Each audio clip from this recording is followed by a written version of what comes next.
말씀 로마서 7장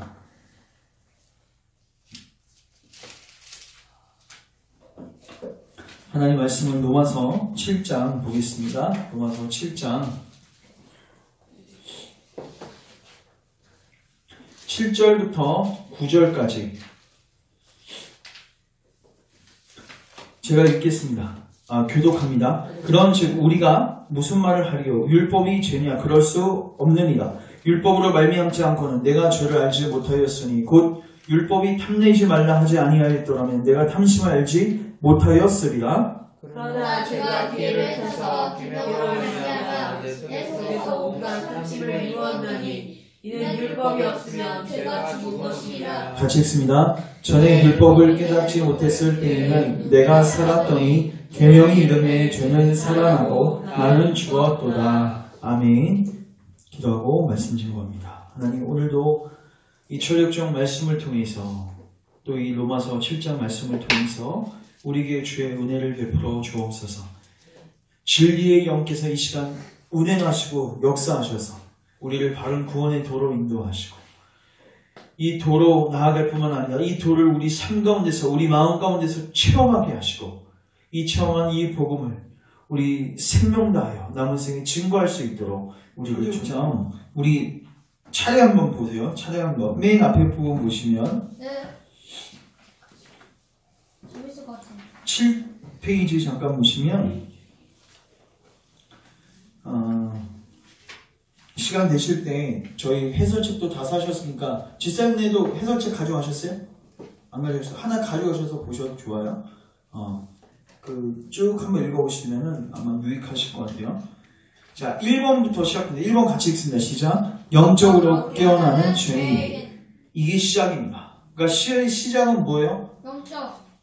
죄로부터. 오늘 우리가 살필 본문도 이거하고 관련이 있는데, 그러니까 복음이 먼저냐 율법이 먼저냐? 율법이 먼저입니다. 율법을 통해서 내 죄를 깨닫고 내가 영적으로 그게 깨어난다고 표현하는데, 그래서 내가 죄인인 것을 인식하게 되는데, 그렇지 않으면 순례 여정은 시작이 안 돼요. 그러니까 시작부터가 1번으로 시작돼야 됩니다.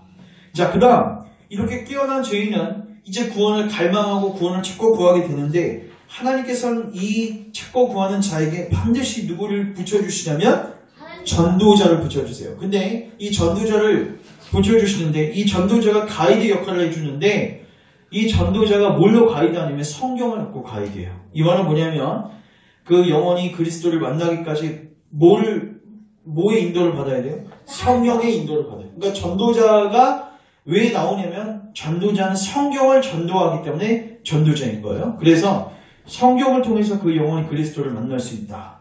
그 다음 3번 같이 읽습니다. 시작. 시험들은 뭐냐면 순례 여정을 떠나게 될 때 만나게 되는 그 각양각색의 시험들인데, 첫 번째 시험은 가족들의 시험입니다. 예를 들어서 나만 믿고 내 가족들이 믿지 않으면 당연히 믿기 쉽지 않겠죠. 박해를 받거나 왕따를 당하거나 미치는 소리 듣거나. 그래서 이 시험들, 가족들로부터의 시험들. 또 어떤 시험이 있냐면 4번이 또 시험이에요. 변덕쟁이. 근데 또 하나의 그 가운데 또 뭐가 있냐면 고집쟁이가 있어요.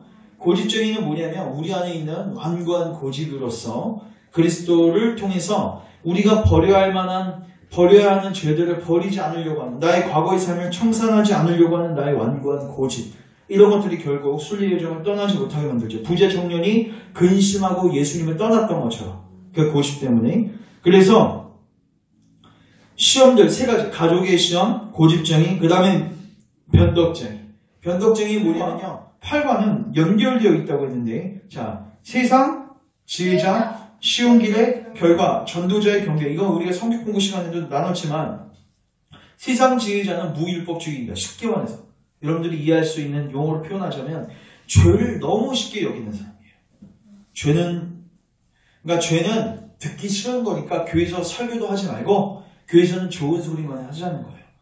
그러니까 너는 교회 들어오면 뭐부터 얘기해요? 당신은 사랑받기 위해 태어난 사람부터 얘기하는 거예요. 그거 원죄로 얘기하지 않고, 인간의 전적 타락도 얘기하지 않고, 인간이 지금 현재 처하고 있는 자범죄도 이야기하지 않고, 무율법주의. 그리고 이 무율법주의자가 하나의 길을 제시해 줍니다. 크리스천에게. 그게 어떤 길이냐면 쉬운 길이에요. 쉬운 길. 왜 쉬운 길이에요? 죄를 쉽게 여기기 때문에 쉬운 길이에요. 맞죠? 그리고 이 쉬운 길 끝에는 뭐가 기다리고 있어요? 율법주의사가 기다리고 있어요.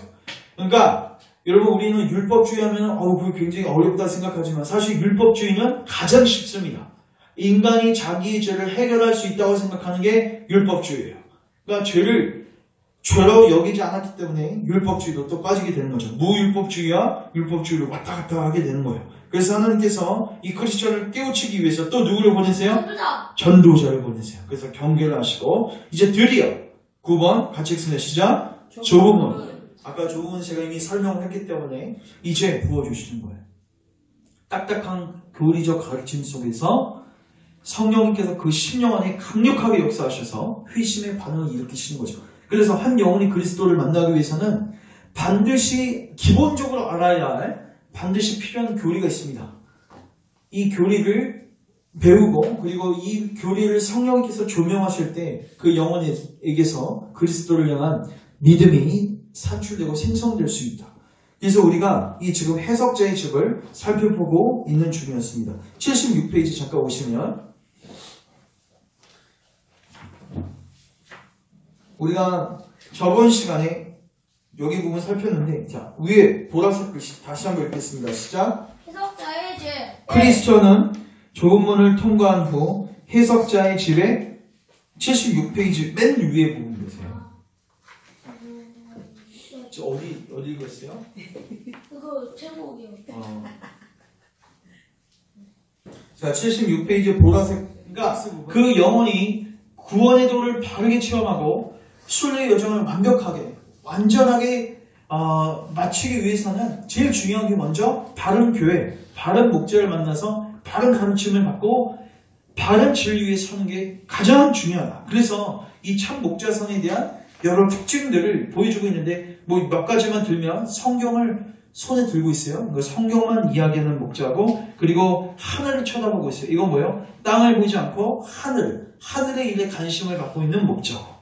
그래서 이 부분들을 놓고 여러분들도 저를 분별하셔야 되고 그리고 저를 보고 또 기도해 주셔야 돼요. 제가 이런 목자가 될 수 있도록 기도해 주셔야 돼요. 이제 78페이지 가시면 오늘은 이제 율법과 복음과 그리고 79페이지에 정욕과 인내 이 두 가지를 살피도록 하겠습니다. 율법과 복음. 자, 율법과 복음 제가 읽습니다. 해석자는 손을 붙들고 크리스천을 이끌어 매우 넓은 거실로 데리고 갔습니다. 이거 비유 정말 전 탁월하다고 보는데 자 거실은 빗자루로 한 번도 쓸지 않아서 먼지로 가득 차 있었습니다. 여기서 거실은 뭐를 상징하냐면요. 인간의 전적 부패한 마음입니다. 원죄 때문에 그리고 인간의 죄된 부패성 때문에 아주 더웠습니다. 자 해석자는 잠시 거실을 둘러본 후에 하인에게 먼지를 쓰려고 하였습니다. 여기서 하인 동그라미 치세요. 여기 하인 동그라미 치시고 하인 동그라미 치신 다음에 율법이라고 쓰세요. 율법입니다. 펜이 없습니다. 펜 없어요? 네. 이게 무슨 말이냐면요. 저를 주목하세요. 여러분 집을 청소해 보시면 알겠지만요. 아무리 먼지가 많은 집도요. 쓰기 전에는 먼지가 잘 보이잖아요. 다 가라앉아 있어요. 맞죠? 그러니까 인간의 마음이 그런 마음이에요. 잘을 보이지 않아요. 우리 부패성은 잘 보일 수는 없지만 일단 우리의 마음은 뭘로 가득 차 있어요? 먼지로 가득 차 있어요. 맞죠? 근데 한번 쓸기 시작하면 어떻게 돼요? 이게 더 깨끗해지 않으면 더 지저분해져. 더 지저분해져요. 먼지가 이제는 이게 막 공중에 막 다 올라오는 거야. 다 떠다니는 거야. 그래서 이게 뭐냐면요. 율법을 통해서는 죄를 해결할 수 없고 죄가 더 어떻게 된다? 더 심화되고 죄가 더 발각되고 죄가 더 드러나고 그러니까 뭐뭐 하지 말라고 하면 더 뭐하게 돼요? 하고 싶은 마음이 들고 이게 죄가 더 발동되는 것을 의미하는 거예요. 그러니까 율법이라는 하인은 먼지를 제거할 수가 없고 먼지를 더 뭐한 거예요? 더 활성화시키는 역할을 했던 거죠. 왜 그렇게 왜 했을까? 자, 그 다음 세 번째 줄 하인이 쓸기 시작하자 온통 먼지가 날아다녔다. 이게 바로 이제 율법의 작용입니다. 그랬더니 크리스천은 거의 질식할 지경이었다. 그때 해석자가 옆에 서 있던 처녀에게 물을 가져다가 방에 뿌리라고 지시하였다. 그래서 처녀 동그라미 치시고 복음 쓰세요. 복음. 이 처녀가 물을 가져다가 방에 뿌렸는데 이게 복음이에요. 복음. 쉽게 말해서 복음으로써 그 죄가 어떻게 돼요? 단번에 제압되고 해결되고 이제 그 심령이 어떻게 돼요? 깨끗하게 됩니다. 청결하게 됩니다. 이걸 우리가 청결한 마음, 깨끗한 마음, 선한 양심 이렇게 표현할 수 있는 거죠. 이거 성경에 다 나오는 용어입니다. 자, 그래서 처녀가 물을 뿌린 후에 방을 쓸자 거실은 말끔히 청소되었다. 여기서 거실은 말끔히 청소되었다. 줄치시고 청결한 마음, 깨끗한 마음, 뭐 선한 양심 이렇게 쓰시면 됩니다. 자, 그러면 이게 무엇을 의미하는가? 자, 밑에 한번 해석자의 설명을 들어봅시다. 이것은 무엇을 의미합니까? 이 거실은 달콤한 은혜의 복음으로 거듭나지 못한 인간의 전적 타락한 마음입니다. 먼지는 인간의 원죄와 내적 부패로 전 인격을 더럽히고 있습니다. 처음에 방을 쓸기 시작한 하인은 율법입니다. 그리고 물을 가져다 뿌린 처녀는 복음입니다. 당신도 보신 바와 같이 처음에는 방을 쓸기 시작하자마자 먼지가 온통 날아다녀서 방은 절대 깨끗해지지 않았고 먼지 때문에 당신은 거의 질식할 뻔했습니다. 이것이 의미하는 바는 이렇습니다. 율법이 죄를 뭐하게 하고 발견하게 하고 여기 줄 치세요. 율법이 죄를 뭐하게 하고 발견하게 하고 죄를 금하지만 중요한 거는 죄를 뿌리 뽑지는 못합니다. 결국 먼지가 날아다니다가 다시 어떻게 돼요? 다시 밑에 가라앉을 뿐이에요. 이게 한계예요. 율법의 한계. 그래서 죄에서 마음을 깨끗하게 하는 대신 우리 영혼에 오히려 죄를 뭐예요? 살리고 죄가 힘있게 만듭니다. 죄를 강성하게 만들어요. 그래서 죄를 증가시킨다. 자, 우리 로마서 아까 본문 잠깐 오시면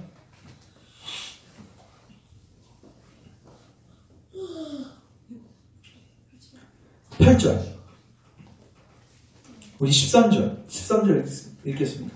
같이 읽습니다. 시작. 그런즉 선한 것이 내게 사망이 되었느냐? 그럴 수 없느니라. 오직 죄가 죄로 드러나기 위하여 선한 그것으로 말미암아 나를 죽게 만들었으니 이는 계명으로 말미암아 죄로 심히 죄되게 하려 합니다. 그러니까 율법의 역할이 뭐예요? 계명의 역할이 죄로 심히 죄되게. 이게 뭐예요? 이 비유를 표현하자면 먼지가 진짜 먼지처럼 느끼게 만드는 역할을 하는 거예요. 이해되세요? 먼지가 가라앉아 있으면요, 먼지 같지가 않아요. 깨끗해 보여요. 근데 한번 빗자루로 싹 쓸면 어떻게 해요? 이 먼지를 인식하게 되고 먼지를 먼지답게 만드는 게 뭐예요? 빗자루인 거야. 이게 하인이 하는 역할입니다. 그럼 제가 묻겠습니다. 왜 이거 십자가 체험하기 전에 이거 알아야 돼요? 왜냐면요, 십자가에서 우리를 다 알아야 되니까 그걸 배우는 거죠. 자, 보세요. 지금 이거 율법의 기능인데 잘 보십시오, 집사님들. 이거 왜 알아야 되죠? 회심하기 전에. 회심한다는 건 뭐예요? 그리스도를 붙든다는 거죠? 그리스도를 붙들려면 다른 거 의지하면 돼요? 안 돼요? 안 돼요. 그러면 인간 안에서 자연적으로 생겨나는 질문입니다. 특별히 인간이 율법을 지키려고 하는 본성이 있는데 하나님 율법 왜 주셨는가? 이유와 원리를 모르면요, 계속 인간은 어떤 함정에 빠지게 되냐면 우리에게 지켜서 구원받게 하시려고 주셨나 보다 이렇게 생각한단 말이에요. 이게 구원의 방도인가 보다 이렇게 생각한단 말이에요. 그래서 로마서에서 사도 바울이 강조하는 게 뭐예요? 율법의 목적이 무엇인지를 얘기하는 거예요. 율법은 죄로 죄되게 하기 위해서. 이 말은 다른 말로 말하자면 율법은 구원의 방도가 아니다. 이걸 강조하는 거예요. 율법은 구원의 방도로 주어진 게 아니다. 오히려 구원의 방도이신 그리스도를 만나게 하기 위해서, 죄를 죄되게 만들기 위해서 주어진 거예요. 그래서 율법을 의지하지 말라는 거예요. 핵심은. 그래서 십자가 체험을 하기 전에 왜 율법의 기능을 알아야 됩니까? 그래야지 율법을 통해서 의롭다함을 받으려는 모든 노력을 뭐하게 돼요? 근본적으로 멈추게 됩니다. 이거는 내가 해봐서 안 된다고 해서 멈춰주는 게 아니에요. 인간은요, 끊임없이 이 구도를 안 가르쳐 주잖아요? 그러면 끊임없이 죽을 때까지 이거 하다가 죽어요. 아유, 되나 보는데 내가 부족해서 그렇지. 내가 기도가 부족해서 그렇지. 아니에요. 성경을 통해서 하나님의 선언을 들으셔야 돼요. 율법은 구원의 방도로 주어진 게 아니야. 이걸 딱 들으셔야 되는 거예요. 율법은 구원의 방도이신 그리스도를 만나게 하기 위한 과정으로서 주신 거예요. 이거를 배워야 되는 것입니다. 자, 79페이지. 당신이 보신 것과 같이 처녀가 방에 물을 뿌린 뒤 청소를 하자 방은 깨끗해졌습니다. 이게 무엇일까요? 이게 원리를 제가 잠깐 설명할게요. 이제요, 그 심령은요, 더러워졌어요. 깨끗해질 수가 없는데, 복음으로서 깨끗해졌다는 건 뭐냐면요, 그 심령 안에 하나님의 사랑이 부어졌다는 것입니다. 따라서 나도 너를 정죄하지 아니하노니. 이 선언을 주님으로부터 들었다고 여러분 생각해 보시죠. 오늘 이 저녁에 하나님이 여러분 심령 안에 나는 너를 정죄하지 않는다. 내가 너를 사랑한다. 너는 내 아들이고 내 딸이다. 여러분 이게요, 그냥 이론적으로 아니라 이게 실질적으로 성령님의 감화 감동 속에서 이게 우리 마음에 딱 박혀버리잖아요. 그때부터 마음 안에서는요, 뭐가 작동하기 시작하냐면 하나님의 계명을 순종하고픈 마음이 여기 안에서 이제 흘러나오기 시작하는 거예요. 하나님 어떻게 사랑할까? 이웃을 어떻게 사랑할까? 공부도요, 잘하는 놈이 더 잘해요. 칭찬을 받으면 더 잘한다고. 고래도 칭찬을 받으면 춤을 추죠. 진짜 칭찬 받았어? 엄청 잘해요. 굉장하다. 근데 하나님의 은혜와 사랑을 받게 되면은 이제 그 심령 안에서 하나님의 계명을 하는 거예요. 그래서 로마서 6장 잠깐 보시면 6장 12절 이제 거룩에 대한 언급을 해요. 12절 그러므로 너희는 저가 너희 죽을 몸을 지배하지 못하게 하여 몸의 사욕에 뭐하지 말라?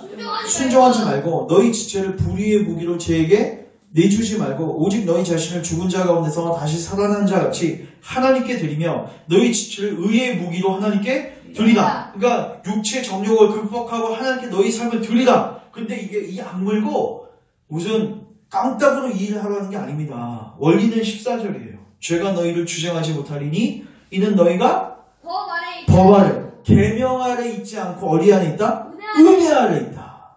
이거예요. 그러니까 너희는 율법을 통해서 정죄작용을 받고 그걸로 끝난 게 아니라 그 복음을 통해서 마음의 깨끗함을 입어서 이제 그 은혜가 너희들을 지배해서 마음으로부터 순종할 수 있기 때문에 그거를 뭐하라는 거예요? 쫓아가라는 거예요. 자연스럽습니다. 그게. 그래서 너희 안에 있는 그 주님을 기쁘시게 하고자 하는 그 열망을 쫓아서 그게 성령을 쫓아 행하는 거죠.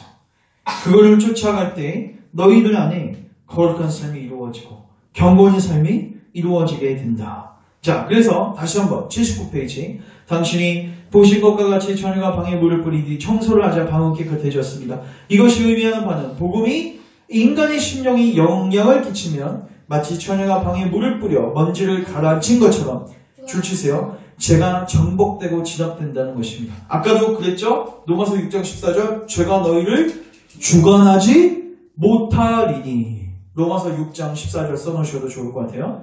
로마서 6장 14절 그러한 믿음을 통해 영원한 깨끗해지며 결과적으로 왕의 영광이 머무르기에 적합하게 됩니다.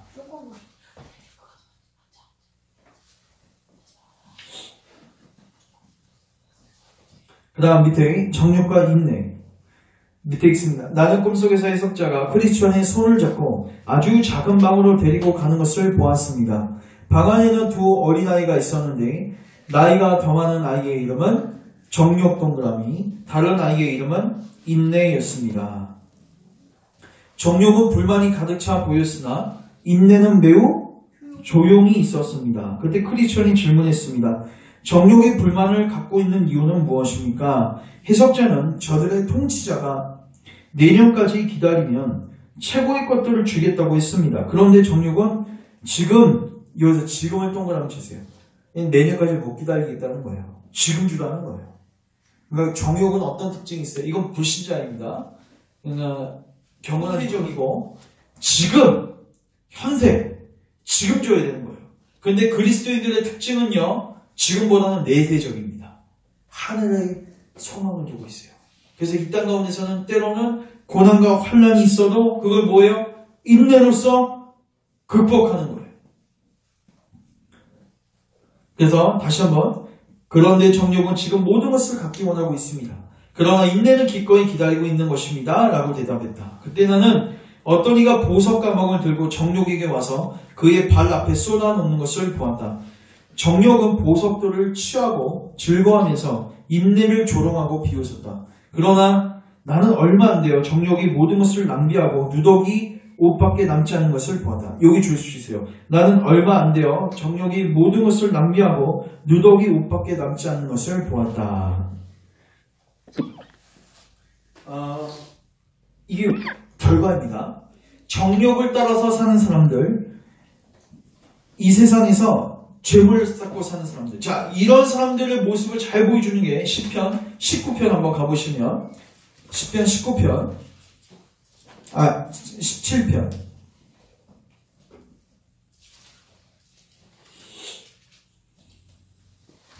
시편 17편 14절.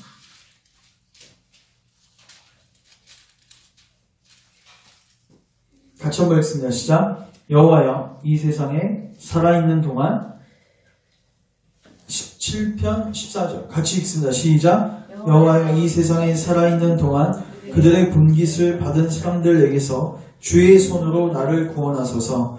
그들은 주의 제물로 배를 채우고 자녀로 만족하고 그들의 남은 사업을 그들의 어린아이에게 물려주는 사람입니다. 여기 하나님의 백성과 그렇지 않은 사람의 특징이 나와 있는데, 그렇지 않은 사람의 특징이 뭐냐면요, 첫 번째, 주의 제물로 배를 채웁니다. 이게 뭐예요? 일단 제물은 누가 주시는 거죠? 하나님이 주시는 겁니다. 불신자든 신자든 하나님이 모든 일용할 양식을 공급하시는 건데, 그것을 뭐를 채우는 데 쓰는 거예요? 자기의 배를 채우는 데 쓰고, 그리고 또 뭐로 만족하는 자예요? 뭐로 만족해요? 자녀. 그 다음에 그들의 남은 산업을 또 그들의 어린아이한테. 여기 유산이라고 하죠? 그러니까 이거 지극히 당연한 건데, 그러니까 이 세상 보십시오. 그러면 제가 묻겠습니다. 왜 이게 정욕입니까? 왜 이게 정욕이냐면, 지금 이 부모는 자녀에게 신앙의 유산, 하나님 이분이 왜 신앙의 유산을 주기를 관심이 없는 거예요. 뭐밖에 없어요? 이 세상의 산업과 유산을 남겨주기를 원했던 거예요. 그러니까 정욕인 거죠.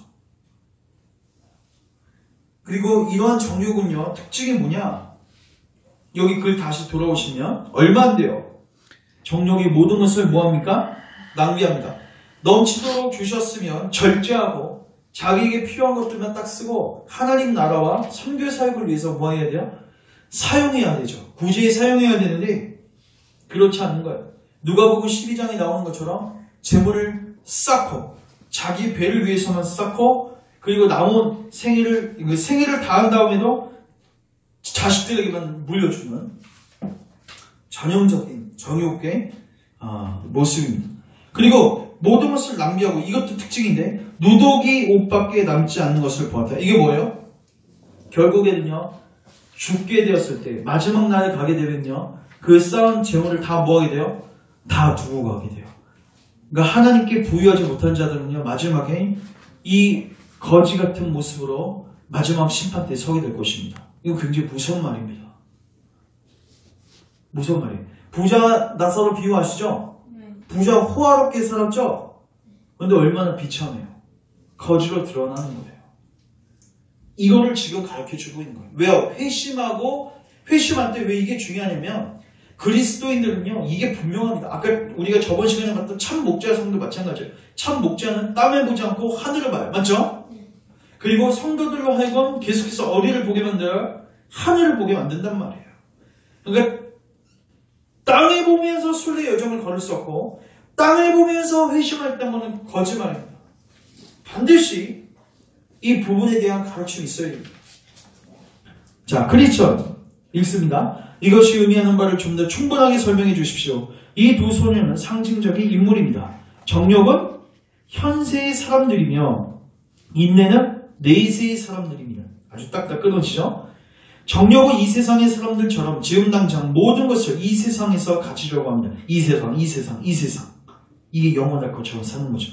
그들은 내년까지, 즉 다음 세상이 올 때까지 그들의 좋은 몫을 기다리지 못합니다.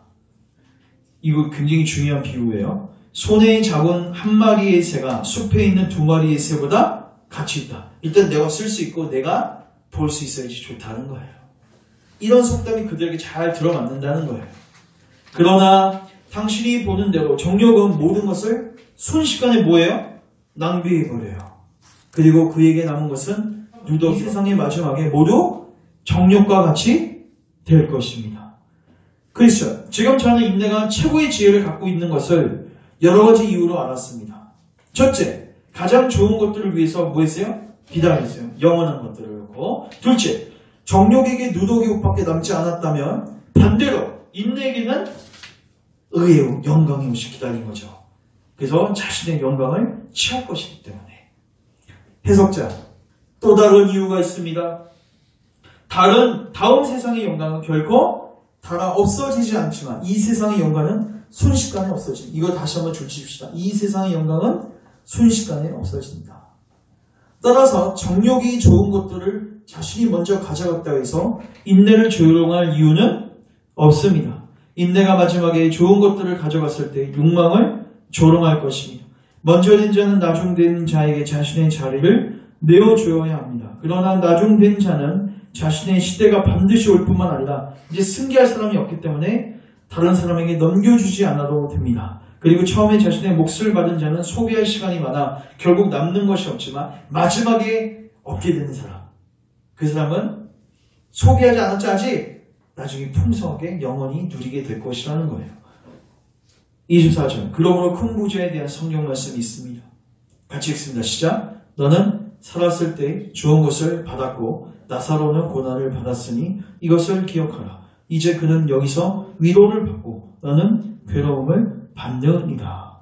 이제 저는 당신 눈앞에 있는 것들을 탐내기보다는 장차 올 것을 기다리는 것이 현명한 것이라는 것을 깨달았습니다. 그랬더니 해석자가 오케이, 너 진리를 말했다. 그래서 말씀을 읽어주는데 같이 읽습니다. 시작. 우리가 주목하는 것은 보이는 것이 아니요 보이지 않는 것이니 보이는 것은 잠깐이요 보이지 않는 것은 영원함이라. 아멘. 저를 주목하시면 이게 오늘날 보십시오. 오늘날 교회 안에서 현세적인 가르침들, 이 땅의 것에 목숨 걸게 하는 가르침들, 전형적인 기복신앙들. 여러분, 그 메시지를 듣고 회심할 수 있습니까? 없습니까? 없습니다. 이 구조에 보면 반드시 십자가 체험하기 위해서 정욕과 인내라는 이 교리가 가르쳐졌어요.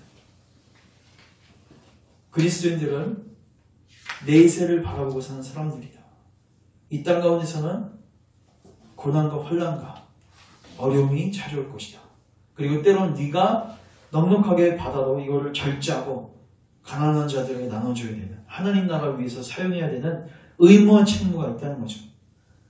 그래서 우리가 오늘 우리 자신에게 잘 적용했으면 좋겠고, 특별히 이 내용들은 우리가 성령님의 조명하심을 통해서 실질적으로 깨달아야 됩니다.